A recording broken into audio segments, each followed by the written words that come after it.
Hello everyone, সবাই কেমন আছেন? আশা করছি ভালো আছেন। আজকে আমি ডাটা আলু দিয়ে মাছের ঝোলের রেসিপি করে দেখাবো। ঘরে থাকা সাধারণ কিছু উপকরণ দিয়ে খুব সহজে এই রান্নাটা করা যাবে। তো চলুন, এখানে আমি কিছু ডাল নিয়েছি। ডালগুলোকে ধুয়ে পরিষ্কার করে আমি 10 থেকে 15 মিনিটের জন্য ভিজিয়ে রেখেছি। তারপর এখানে 1 কাপ পেঁয়াজ, 1 কাপ তেল দিয়ে একটু নেড়ে ছেড়ে আমি দিয়ে দিব 2 চামচ পরিমাণ রসুন বাটা। রসুনগুলোকে কিছুক্ষণ নেড়ে ছেড়ে নিব। তারপর আমি দিয়ে দিব 5 থেকে 6টা কাঁচামরিচ কুচি।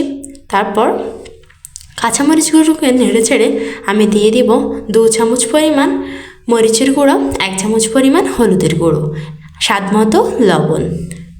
সবগুলোকে দিয়ে আমি আবার কিছুক্ষণ নেড়ে ছেড়ে আমি একটু কষিয়ে নিব, যাতে মশলা থেকে একটু তেলটা বেরিয়ে আসে।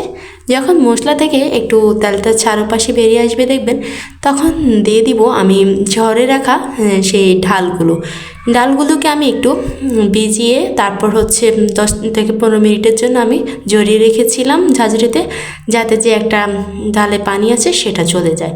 তাহলে রান্না করতে ডালটা একদম ঝরঝরে হবে। তারপর এভাবে বেশ কিছুক্ষণ আমি নেড়ে ছেড়ে ডালটা করকরে হয়ে আসলে আমি দিয়ে দিব ডাটা আর আলুগুলো।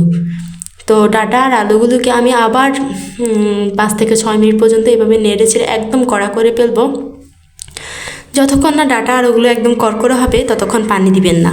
তারপর ডাটাগুলো একটু করকরে হয়ে আসলে, একদম ঝরঝরে হয়ে গেলে আমি দিয়ে দিব 2 কাপের মতো পানি। এই পানিটা আমি কষানোর জন্য দিয়েছিলাম। তো এই পানিটা দিয়ে আমার ডালটা সিদ্ধ হয়ে যাবে একদম, ডাটাটা। তো এভাবে আমি আরও 15 থেকে 20 মিনিটের মতো অপেক্ষা করব। তো দেখতে পাচ্ছেন ডাটাটা আমি এখানে দিয়ে আমি কিছুক্ষণ পর্যন্ত অপেক্ষা করলাম। তো 10 থেকে 15 মিনিট পর একদমই ডাটা আর ডাল আলু সবগুলো একসাথে একদম মিশে গেছে, একদম ডাটাটাও সিদ্ধ হয়ে গেছে প্রায়। তো এবার আমি মাছ দিব। তার আগে একটু পানি দিয়ে দিব 1 কাপের মতো, যাতে এই পানিটা দিয়ে আমার রান্নাটা পুরো হয়ে যায়। তারপর 2-1 মিনিট অপেক্ষা করে আমি ভেজে রাখা আমার কিছু মাছ ছিল সেগুলো সবগুলো দিয়ে দিয়েছি। তো মাছগুলো দেওয়ার পর আমি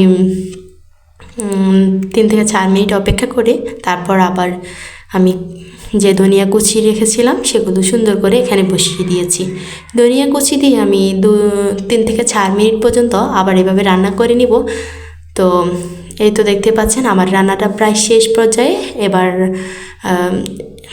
এবার আমি পরিবেশনের জন্য নামিয়ে ফেলবো। তো পরিবেশনের জন্য নামিয়ে ফেললাম। দেখতেই পাচ্ছেন খুব সহজে আজকে ডাটা রান্নাটা করে ফেললাম। আপনারা একবার হলেও বাসায় ট্রাই করবেন, আশা করছি আপনাদের খুবই ভালো লাগবে। তো ভালো লাগলে অবশ্যই কমেন্টসে জানাবেন কেমন হয়েছে। তো দেখা হবে পরবর্তী কোনো ভিডিওতে। আর ভালো থাকবেন সবাই, সুস্থ থাকবেন। আল্লাহ হাফিজ।